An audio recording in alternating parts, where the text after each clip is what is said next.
우리가 인생을 살면서 모든 것을 다 가질 수 있다면 우리가 얼마나 편한 삶을 살 수 있을까?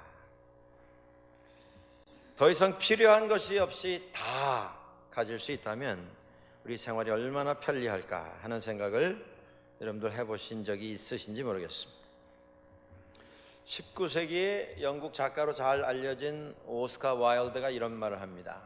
세상에는 두 가지 비극이 있다. 첫째는 원하는 것을 그렇게 원하는데도 가지지 못하는 비극.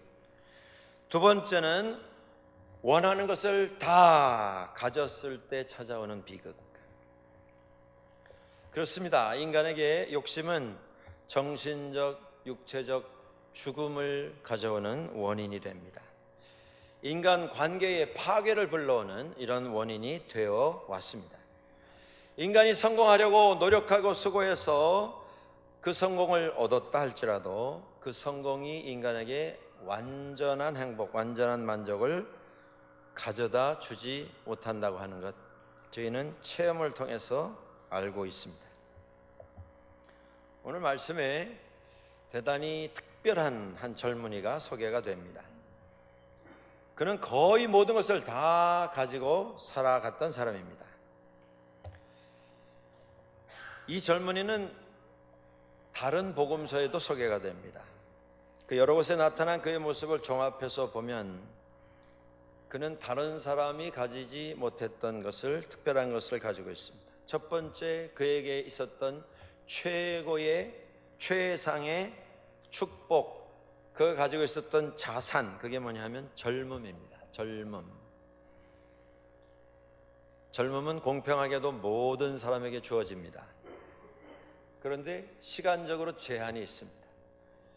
한 번 주어지지만 지나가면 되돌아오지 않습니다. 어떤 분이 여러분에게 오셔서 당신의 인생 가운데 3년을 내게 양도하라, 그러면 내가 이만큼 보상을 해주겠다 이야기를 하신다면 여러분 삶에 3년, 5년, 10년을 떼어서 파실 수 있으시겠습니까? 그게 얼마가 되든 우리는 우리의 시간을 양도할 수 없을 것입니다. 그만큼 시간은 소중한 것이고 그만큼 젊음은 특별한 자산입니다. 요새 많이 유행하는 과학 공상 소설 가운데 시간을 주제로 한 소설을 중심해서 영화로 만들어 놓은 것을 본 적이 있습니다.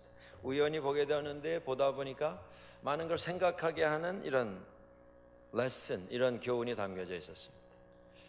그 소설에 의한 영화는 이런 것입니다. 미래에 어떤 시기가 되면 사람들에게 모든 것이 시간으로 거래가 되는 이런 시대가 도래하게 될 것이다.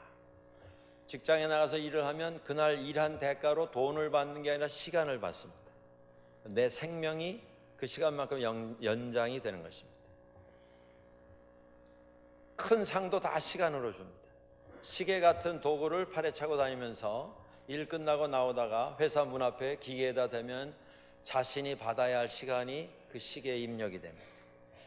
그리고 그 시간을 가지고 세상을 살아갑니다. 가게에 가서 물건 살 때도 시간으로 페이를 합니다. 물건 사고 오늘 산 물건이 15분 가치가 있다, 그러면 15분 내주는 것입니다. 집을 살 때도 시간으로 거래를 합니다. 그 영화를 지켜보면서 저에게 다가온 하나의 교훈은 이것이었습니다. 우리 인생에 있어서 최상의 자산, 그게 시간이구나. 정말 그렇구나. 물론 소설이고 영화이긴 합니다만, 그래서 그 시간을 더 많이 가지는 사람이 세상에서 제일 부자고 제일 모든 것을 다 가진 사람이 됩니다. 그래서 남의 시간을 뺏어가는 사람도 있고, 사람을 때려 눕히고 남의 시간을 훔쳐가는 사람도 있고, 시간 뺏기 위해서 살인도 저질러지는 이런 장면들을 묘사를 한 영화를 본 적이 있습니다. 이 사람에게 있어서 최고의 자산, 젊음이었습니다. 그는 젊음뿐 아니라 사회적 명성과 지위를 가지고 살았던 사람입니다. 다른 복음서에 나타난 그의 모습을 보면 그는 그 당시 이스라엘의 최고 권력기관인 산헤드린이라고 하는 회의의 의원이었습니다. 고위 관리였다고 하는 것입니다. 명예, 권력을 지닌 사람입니다. 학식과 인덕을 갖췄던 사람입니다. 그리고 오늘 본문에도 특별히 언급이 됩니다마는 그는 큰 부자였습니다. 대단한 부자였습니다. 여러분, 이 사람이 더 원할 게 뭐가 있었겠습니까? 젊음과 지성과 권력과 재물을 다 가지고 있었던 사람. 이 세상에 부자가 참 많이 있습니다. 그런데 그 부자들에게 비극이 하나 있는 것 같습니다. 그 부자의 비극이라고 하는 건 뭐냐면, 내가 부자인 것을 다른 사람이 좀 알아야 하는데, 이게 부자의 비극입니다. 여러분들, 내가 부자인데 아무도 몰라주면 별로 행복할 게 없습니다. 물건을 사다 놓고도 다른 사람들이 보면서 이런 걸 살 수 있다니 참 부럽다, 그런 소리를 들어야 그 물건 산 좀 보람이 느껴지는, 그게 부자의 비극입니다. 근데 제 개인적인 생각에는 진짜 부자는 그런 생각을 지닐 필요가 없습니다. 남이 뭐라 하든 그저 내가 원해서 산 것이면 산 것이고, 그걸 즐기면 즐기는 것이지, 누가 알아주고 알아주지 아니하고 그게 뭐가 문제가 되겠습니까? 그러니까 여러분들도 마찬가지입니다. 개인 삶 속에서 무슨 진기 명품을 구입을 하시고, 내가 이걸 이번에 이렇게 어마어마한 금액을 들여서 구입을 했는데 누가 좀 알아주지 않나, 누가 좀 물어봐 주지 않나, 그런 생각이 자꾸 드시면 그 물건은 내가 살 준비가 안 됐는데 지금 무리해서 사신 겁니다. 나는 아직 진짜 그 물건을 살 만큼 부자가 아닌데 그 물건 사신 것입니다. 이 사람이 다 갖춘, 다 가지고 있는 그런 부자였습니다. 그런데 그에게 있어서 정작 중요한 질문은 뭐였냐면, 내가 영적으로 어떻게 하면 가치 있는 인생을 살 것인가. 다 가졌는데 그는 여전히 불안했습니다. 그래서 주님 앞에 나왔습니다. 그런데 주님께서 내가 어떻게 하면 영생을 얻을 수 있겠습니까? 묻는 그에게, 내가 삶에서 그렇게 붙잡으려고 했던 그것이 없이 살아갈 수 있는 인생을 내가 깨달아야 한다, 그런 말씀을 해주셨습니다. 그래서 그 말씀 들은 그 부자, 그 유능한, 그 고위 관리직에 있는 그 사람이 슬픈 기색을 하고 집으로 돌아갔습니다. 성경은 그가 그렇게 슬픈 얼굴을 하고 집에 돌아간 이유가 그가 재물이 많았기 때문이었다, 이렇게 지적을 해주고 있습니다. 20세기, 21세기 경제 발전에 동력을 제공했던 직장에서 일하는 젊은이들, 그야말로 지구 역사상 가장 좋은 교육의 환경 속에서 실력을 쌓고 실력을 인정받아서 지금 열심히 일하고 있는 청년들이 어떤 생각을 가지고 삶을 만들어가고 있는가, 이것에 대해서 분석을 하고 통계를 낸 자료들을 여러분들 한번 소개를 받아보셨을 것입니다.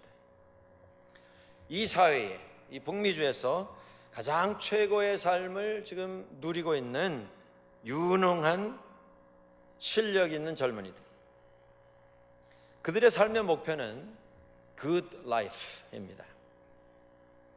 좋은 인생, 좋은 삶을 추구하는 것에 열정을 기울이고 있습니다. 이들이 말하는 좋은 삶이라고 하는 것은 좋은 것들을 즐기면서 살아가는 삶의 형태를 말합니다. 비싼 음식, 소문난 좋은 승용차, 안락한 주거 환경, 1년에 몇 번씩 남들 부러워하는 멋있는 곳에 여행을 나가서 휴가를 보낼 수 있는 그런 삶의 여유, 그 삶을 유지해 주는 충분한 수입, 그걸 마련하는 것이 그들의 삶의 목적이고 인생의 목표가 되고 있습니다. 그런 생활을 유지하기 위해서 많은 젊은이들이 개인의 삶의 사생활을 희생하는 것도 우리는 보게 됩니다. 충분한 돈을 마련하는 데 있어서 방해가 되지 않는다. 이것에 대해서 확신이 들 때까지 결혼을 미룹니다. 그렇게 오래 기다리게 한 다음에 결혼을 한 다음에도 혹시 이제까지 누려왔던 그런 삶의 그 윤택함, 편안함, 이것에 방해가 되지 않을까, 혹시 장애 요소가 되지 않을까라고 하는 염려 때문에 자녀를 가질 생각을 안 하는 이런 젊은이들이 많아집니다. 열심히 일을 합니다만 일하는 현장에서 상대방을 자신의 목표를 이루어가는 수단으로 지금 하고 있는 직업이 다음 단계로 내가 발돋움하여 올라가기를 목표로 해서 사용하는 디딤돌로 생각을 하는 것을 보게 됩니다. 고용주는 고용주대로 고용인들을 도구로 생각합니다. 물건으로 취급합니다. 고용인은 또 고용주를 기회로 사용하려고 서로 노리고 서로 이득을 취하려고 합니다. 그 윤택한 삶을 누리는 사람들 가운데 극소수이겠습니다만은 어떤 사람들은 자신의 가족들을 빚쟁이같이 생각합니다. 늘 시간만 되면, 여유만 되면 내가 이게 부족한데 저게 필요한데 이걸 날 좀 도와주면 좋겠다, 될 수 있으면 자주 만나지 않으려고 하는 이런 경우도 보게 됩니다. 이런 야심과 이런 꿈을 가지고 지금 자기의 삶을 유지하고 있는 수많은 젊은이들에게 있어서 자기가 누리고 있는 이 특권과 같은 good life, 좋은 삶을 손해보는 것, 이것은 절대 불가능한 것입니다.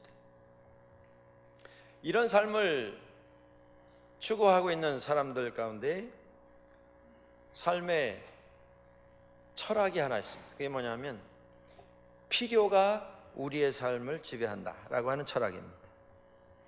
사회학적으로 이런 부분을 어떤 분들은 필요의 도덕성이라고 하는 말로 지어서 부릅니다.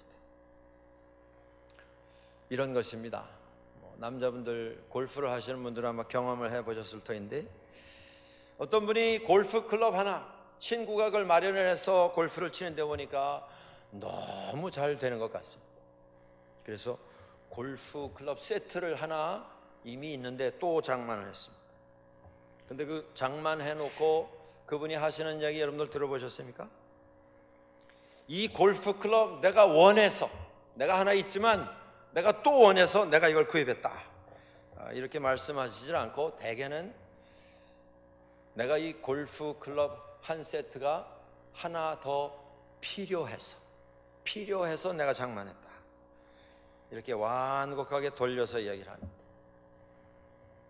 중년에 들어가 있는 어떤 분이 자동차를 구입을 하면서 스포츠카를 구입을 했을 때에, 내가 평생에 이민 와서 살면서 이 스포츠카 한번 타보는 게 내 소원이었기 때문에 이번에 내가 무리를 해서라도 내가 원해서 내 만족을 위해서 이걸 한번 구입을 했다, 이렇게 말씀하시는 분이 거의 없습니다.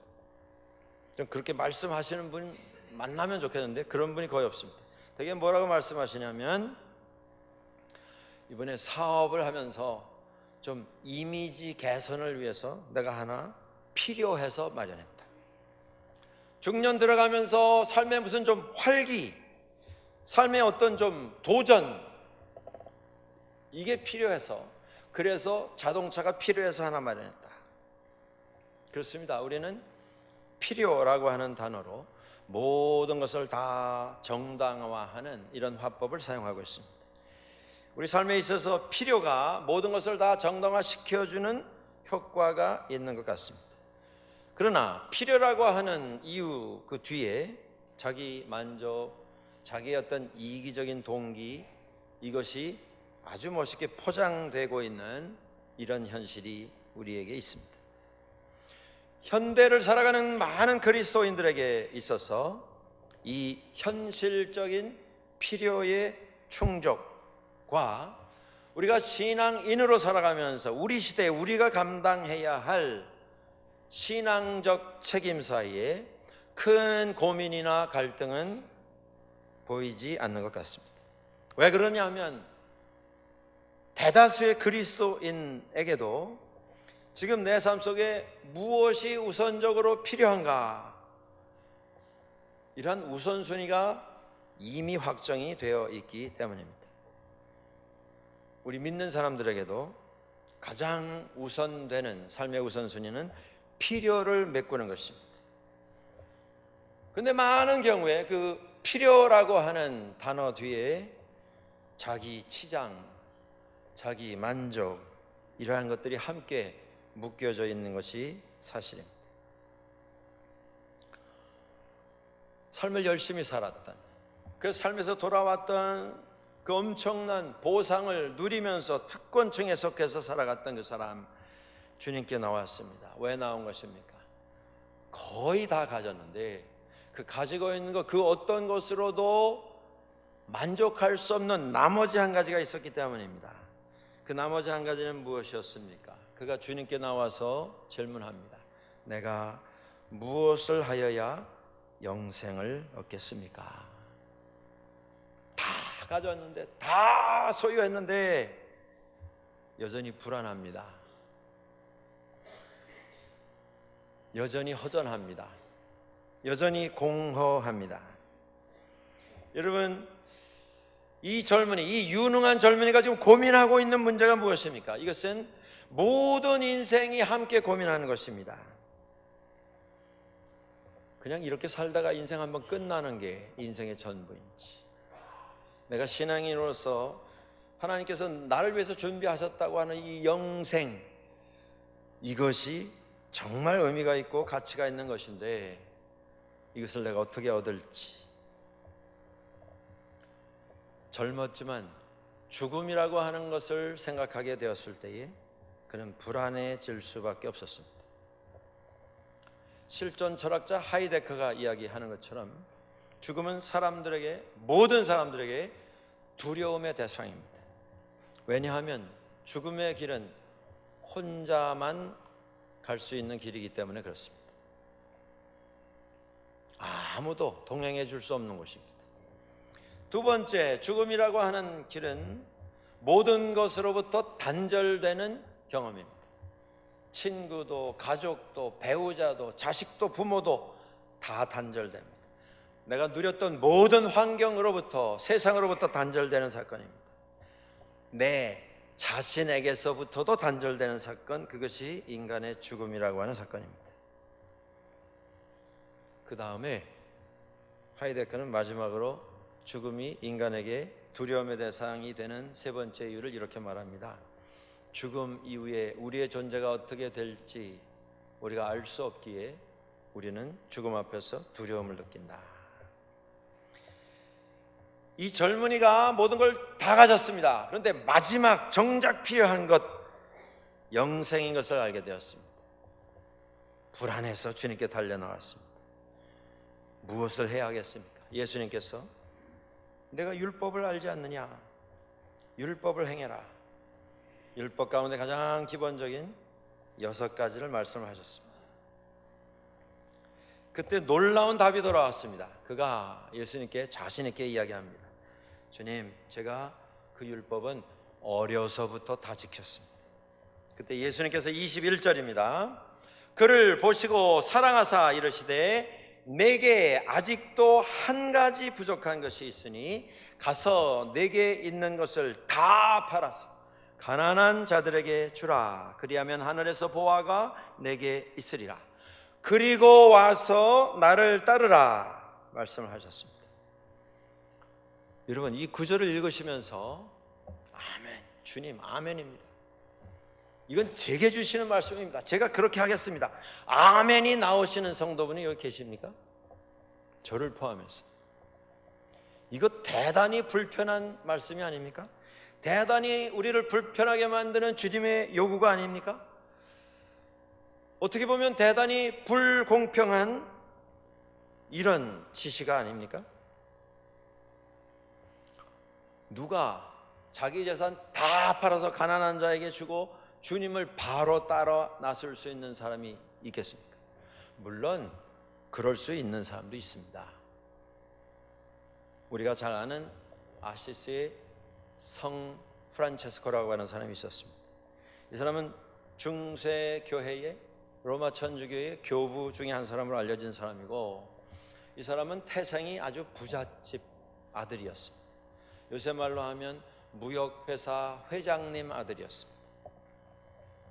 그런데 그가 그 무역회사 회장 아들의 유산권을 포기를 합니다. 제가 몇 년 전에 유산 포기 각서라고 하는 것을 써본 적이 있습니다. 궁금하시지 않습니까?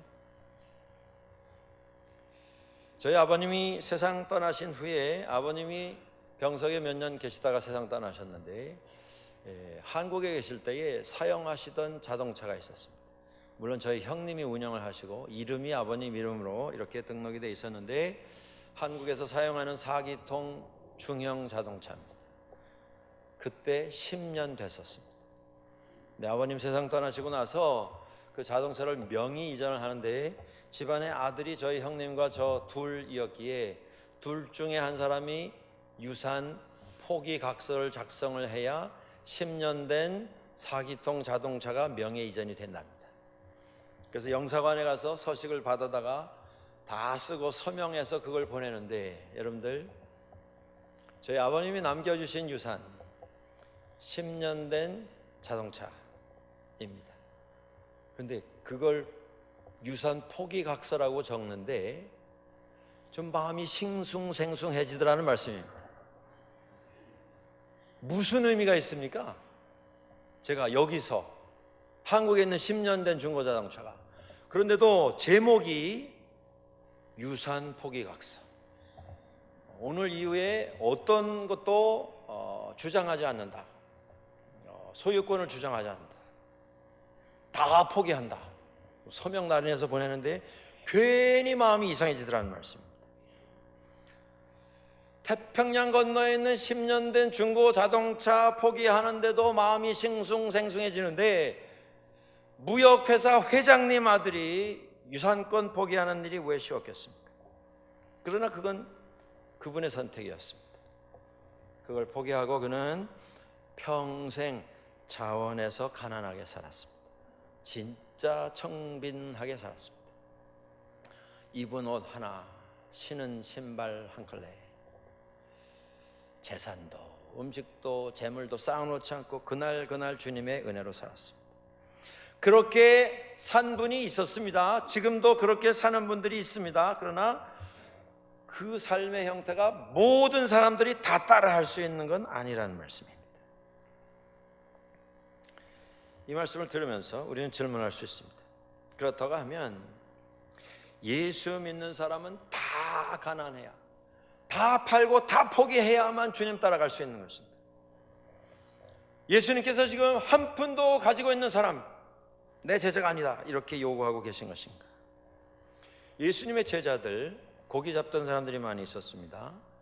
고기 잡던 그물과 배를 뒤에 놓고 주님 따라 나섰습니다. 그 중에 어떤 사람들은 가족들도 뒤로 하고 주님 따라 나섰습니다. 그러나 복음서에서 여러분들 읽어보시면 예수님 부활하신 이후에 제자들이 나는 고기를 잡으러 가련다, 다시 갈릴리 호수로 나갔을 때에 그 배가 여전히 그들이 사용할 수 있는 상태로 남아있던 것을 보게 됩니다. 다 팔아서 다 나눠주고 따라 나선 게 아니란 말씀입니다. 서기장 삭개오, 예수님 믿고 은혜 받은 다음에 내가 사람들에게 걷지 않아야 할 세금, 도둑질에서 거둔 게 있으면, 착복한 게 있으면 4배를 갚겠습니다. 근데 예수님께서 그 말씀 들으시며 이 집에 오늘 구원이 임하였다 말씀을 하셨으나 내가 가지고 있는 재산 다 팔아서 가난한 자에게 주고 나를 따르라, 그렇게 요구하시지는 않았습니다. 전답을 팔고 집을 팔아서 초대교회에 주님의 교회를 위해서 드렸던 많은 성도들 다 팔고 거지로 살았느냐? 그렇지는 않았습니다. 여러분, 우리가 무엇을 판다고 하는 것 그 자체에 의미가 있는 것은 아닙니다. 내가 가지고 있는 것 다 내어줄 줄라도 그 내어주는 그 마음의 유혹이 찾아올 수 있습니다.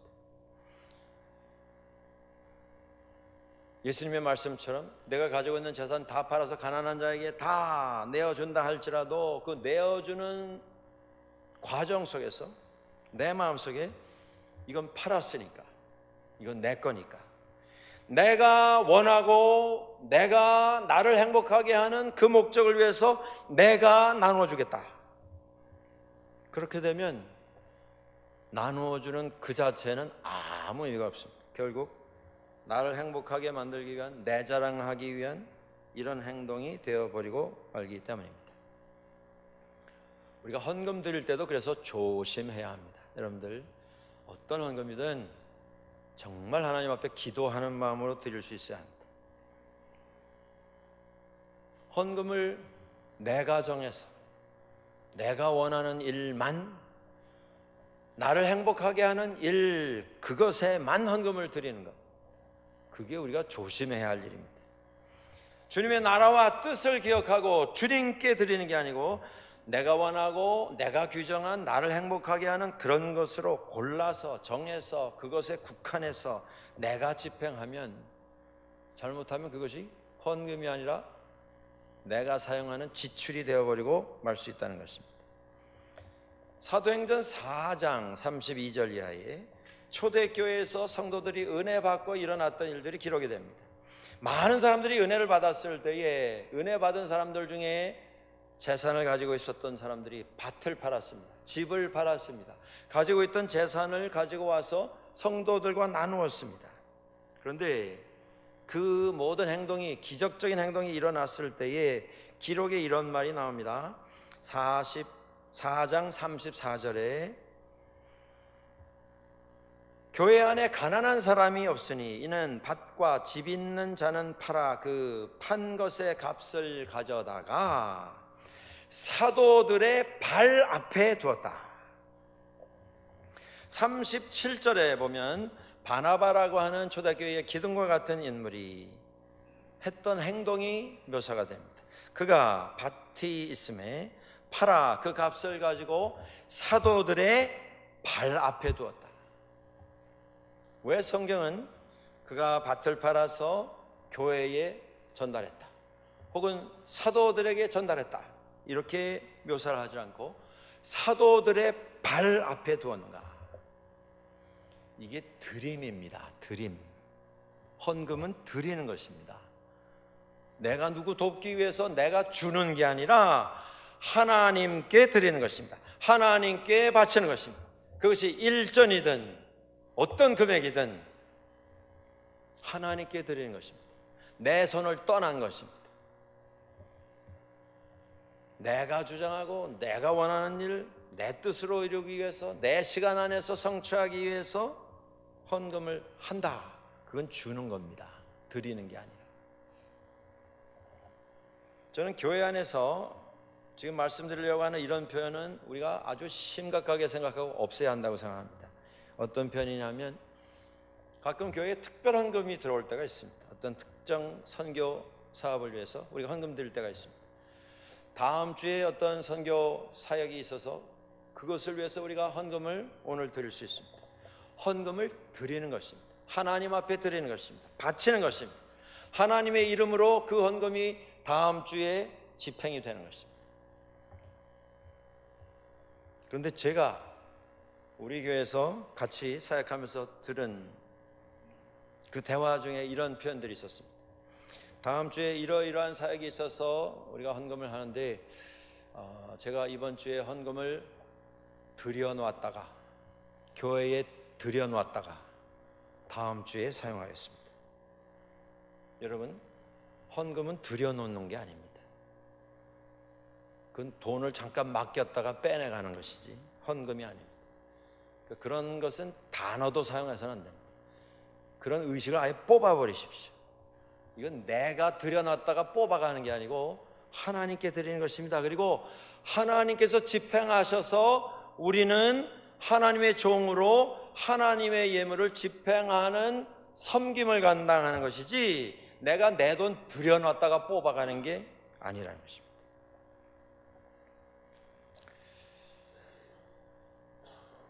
오래전에 한국 사회에서 대단히 유명했던 이런 인사말이 있습니다.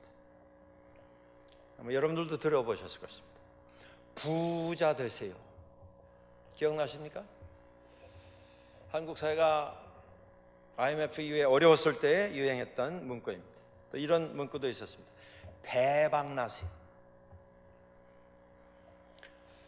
이것이 그 시대에 서로를 위로하는 대다수의 사람들이 마음에 가지고 있었던 소원을 표현하는 이런 인사말이었었습니다. 인사말 한마디 가지고 제가 무엇을 판단하고 싶은 생각은 없습니다만은, 그런데 시간이 지나면서 제가 느낀 건 뭐냐면, 우리 예수 믿는 사람들도 마음에 있는 소원 가운데 부자 되고 대박 나세요, 이것이 대단히 높은 우선순위를 가지고 있다라는 것을 느끼게 되었습니다. 혹시 교회도 그동안 이러한 심리를 교인들에게 계속 부추기고 왔던 것은 아닌지 하는 반성도 해보게 되었습니다. 많으면 축복이고, 풍성하면 축복이고, 커지면 축복이고, 교회도 커지고 헌금도 많아지고 건물도 늘고 파킹장도 확보가 되고, 그러면 성공이고 그러면 축복이고, 그렇지 않으면 이건 벌 받은 거고 하나님을 기쁘시게 해드리지 못하는 일이고, 이런 기준, 이런 판단이 교회를 지배해 오지는 않았는가 하는 반성을 하게 되었습니다. 오늘 주님께서 이 경건을 추구하는, 이 세상에 이것저것 다 가져보았으나 그것 가지고는 마음의 평안을 찾을 수 없었던 이 경건한 젊은 사람에게 요구하신 것이 무엇입니까? 믿는 사람 다 가난해져야만 한다는 것입니까? 한 푼도 남아 있으면, 나눠주지 않았으면 주님 따라 나설 수 없다는 그런 말씀이겠습니까? 여러분들, 오늘 우리들에게 물질이 내 것이라고 하는 생각을 가지게 될 때 찾아오는 잘못된 판단이 있습니다. 그게 뭐냐면 물질의 마성이라고 하는 이름을 가진 것입니다. 물질과 익숙해지고 물질에 친해지게 되면 사람들은 물질만 있으면 모든 것이 가능해진다라고 하는 착각에 빠져서 살게 됩니다. 그리고 이것에 익숙해지면 물질이 하라는 일을 계속 쫓아가면서 섬겨주는 그런 자리에 서게 됩니다. 이 물질의 논리에 빠져들어가게 되면 우리가 가져야 할 인간성, 인격, 양심, 도덕, 신앙까지도 다 팔아버리는 자리에 들어가게 된다는 것입니다. 다 팔아서 가난한 자 주고 그리고 나를 따라오너라 근심하며 돌아갔습니다. 이 젊은이가 그렇게 원했던 영생 한 발짝 앞에 있는데 주님께서 그 영생을 그에게 보장해 주셨는데, 여러분, 이 사람은 어떻게 했습니까? 근심하며 돌아가게 됐습니다. 그렇게 원했던 영생, 그렇게 바랬던 영생인데 그걸 거부할 수밖에 없게 되었습니다. 오늘 주님께서 지적하신 것이 이것입니다. 우리가 그렇게 집착하고 우리가 그렇게 행복해하는 우리의 삶을 윤택하게 만들어준 그 어떤 것, 그걸 우리는 어느 땐가는 다 포기할 수밖에 없는 그 자리에 서게 될 것이라고 하는 것입니다. 인생은 그 시간을 향해서 계속 가까이 나아가는 여정 위에 서 있습니다. 그 시간이 어떤 시간입니까? 그 순간이 어떤 순간입니까? 죽음이라고 하는 현실, 이게 인생의 한계입니다. 예수님께서 해주신 말씀이 그겁니다. 지금 내 통장에 얼마가 남아있느냐, 그거 남아있는 한 너는 나를 따라올 수 없다, 그 말씀이 아니고, 그게 어느 순간인가 우리에게서 다 포기될 그런 순간이 다가오고야만 한다. 그게 인생이다. 그걸 깨닫고 돌아오라, 그 말씀을 해주신 것입니다. 그 순간 우리는 사랑하는 배우자, 부모, 자식, 형제, 자매, 친구와 이웃 교회와 성도들, 인생을 살아오며 얻은 모든 지식과 경험과 직위와 명예와 영광, 우리가 누렸던 미모와 젊음과 우리가 모아놨던 모든 재산과 전답과 집 다 포기할 수밖에 없게 될 것입니다. 아무리 주려 해도 놓을 수밖에 없는 그 순간이 다가오는 것입니다. 신앙이라고 하는 것은 여러분들, 그 언젠가, 그 시간이 언제가 될지는 아무도 알 수가 없습니다. 그러나 우리 앞에, 우리를 향해서 점점 다가오고 있는 모든 것을 다 내려놓을 수밖에 없는 그 시간, 그 순간, 그 순간의 경험을 미리 앞당겨서 오늘, 지금 이 자리에서 경험하고 그 경험에서 주어지는 지혜를 가지고 오늘을 살아가는 것, 그게 신앙 생활입니다. 여러분, 우리는 지금 그 훈련을 하고 있는 것입니다. 사도 바울은 말합니다. 그거 성경에 적었습니다. 나는 매일 죽는다. 나는 매일 죽는다. 무슨 뜻입니까? 바로 이 얘기입니다. 그리스도 안에서 내가 창조된 피조물이라고 하는 고백 속에서 아무리 주려고 해도 언젠간 놓을 수밖에 없는 인생을 살아가는 한계 존재라고 하는 걸 내가 매일 깨달으며 산다. 그래서 그는 내려놓을 수 있었습니다. 우리도 그러해야 합니다. 매일 그걸 연습하는 게 인생입니다, 여러분들. 나이가 한 살이라도 더 들면 더 그러해야 합니다. 우리 인생은 뒤로 가지 않습니다. 머물러 서 있지 않습니다. 계속 앞을 향해서 나갑니다. 하루라도 삶이 줄어들면 우리는 더 준비가 되어야 합니다. 그렇지 않으면 그 시간이 다가오게 될 때 우리는 한없이 초라해지고 비참해지게 될 것입니다. 제가 40 막 넘어서 목회를 할 때 60대 중반 정도 되시는 은퇴하신 장로님이 중병을 앓으시면서 저와 말씀 나누는 중에 이런 이야기를 하신 적이 있습니다. 삶을 돌아보니 이 남자들은 나이 40 정도에서 성장이 중지되는 것 같습니다. 그런 얘기를 하신 적이 있습니다. 이제 돌아보니 제가 그때 말씀하시던 그 장로님 연령대에 들어섰는데 그 말씀 돌아보니 정말 그런 것 같습니다. 여러분들, 남자분들은 그저 40 즈음에서 성장이 정지됩니다. 동의 안 하시는 분들도 있을지 모르겠어요. 그래서 남자분들이 사고 사건이 많은 겁니다. 60, 70, 80이 되셨는데도 생각은 아직 40대입니다. 청년인 줄 아세요.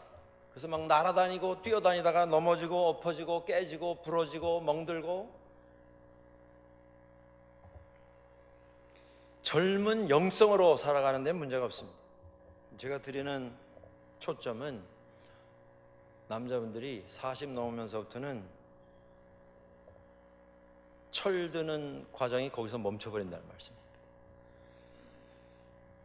그러니까 죄송하지만 우리 부인들께서는 남편들을 좀 긍휼히 여기십시오. 암만 기다리셔도 지금보다 더 철들 날은 돌아오지 않을 것입니다. 그러니까 그냥 좀 긍휼히 여기시고 불쌍히 여기시고, 그냥 내가 하나님 은혜로 큰 아들 하나 더 키운다 이렇게 생각하시고 그래서 잘 돌봐 주셔야 됩니다. 우리 일부 예배 때도 아멘이 나왔어요. 여러분들, 나이가 들면서 한 살이라도 더 들면 인생이 더 유연해져야 되지 않겠습니까? 더 깊어지고 푸근해지고 은혜로워져야 되지 않겠습니까? 이제 남은 시간이 내 인생의 여정으로 성경에서 말씀하는 것처럼 인생이 70이고 강건하면 80이라, 그 잣대를 내게 한번 적용을 해 보십시오. 내 앞에 얼마의 시간이 남아 있습니까? 5분의 1입니까? 6분의 1입니까? 4분의 1입니까? 2분의 1입니까? 그런데 시간이 갈수록 더 고집스러워지고 집착하고 군림하고 자기 주장하고 절대 내 사전에 양보란 없다라고 주장하며 산다면 우리 인생이 얼마나 힘들어지겠습니까? 우리는 이런 모습을 보면서 이건 노욕이다 이렇게 부릅니다. 그게 무슨 뜻입니까? 나이 들어 가지는 욕심이다 그런 뜻이 아닙니까? 준비하지 않고 살다가 계속 집착하면서 살다가 마지막 순간에 어느덧 서게 될 때에 우리의 영혼은 빈곤해질 수밖에 없습니다. 오늘 예수님께서 말씀하시지 않았습니까?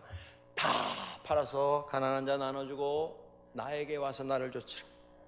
다 내려놓으면 더 엄청난 것으로 내가 너에게 되갚아 주겠다. 이게 신앙입니다.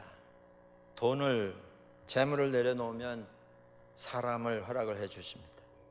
가족을 내려놓으니 이웃들을 주십니다.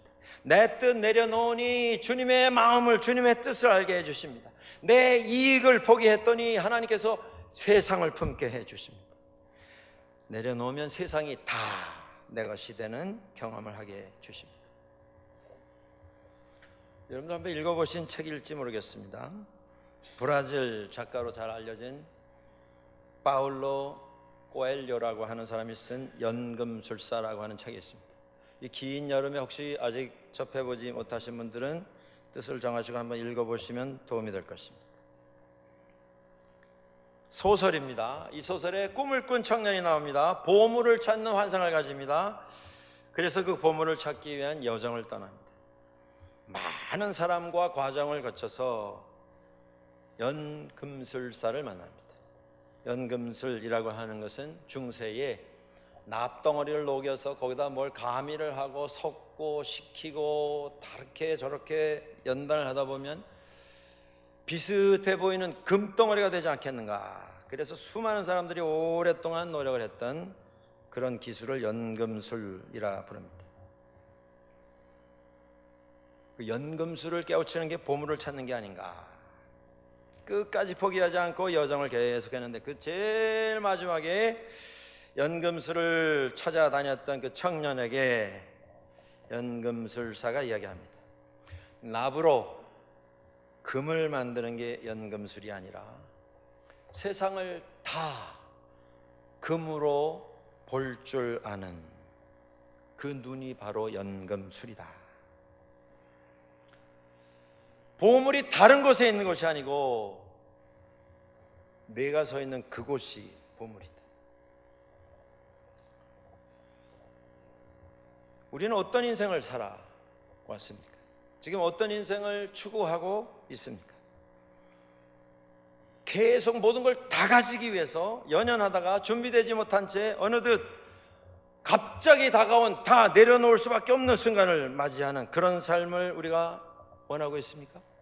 아니면 오늘 지금 우리 앞에 준비되고 있는 그 시간을 앞당겨 체험하고 경험하고 거기서 얻어진 지혜와 깨달음을 가지고 세상을 품고 살아가는 그런 인생을 소유하기를 원하십니까? 전도서 기자는 5장 15절에서 이렇게 말합니다. 저가 모태에서 벌거벗고 나왔은즉 그 나온 대로 돌아가고 수고하여 얻은 것을 아무것도 손에 가지고 가지 못할 것이다. 바울은 디모데 전서 6장 6절 이하에서 이렇게 말씀합니다. 그러나 자족하는 마음이 있으면 경건이 큰 이익이 되느니라. 우리가 세상에 아무것도 가지고 온 것이 없음에 또한 아무것도 가지고 가지 못하리니 우리가 먹을 것과 입을 것이 있은즉 족한 줄로 알 것이니라. 주님께서 모든 걸 다 가지기를 원했던 그에게 무엇을 요구하신 것입니까? 인생 중심에 예수 그리스도를 모시고 살아가는 그 마음. 내가 동원할 수 있는 모든 것 다 주님의 손에 내려놓고 주님께서 허락해 주신 세상을 품고 살아가는 그 사람, 그 사람은 지금 현세에서 영생을 이미 얻은 사람입니다. 모든 것을 다 가진 사람. 같이 기도하시겠습니다.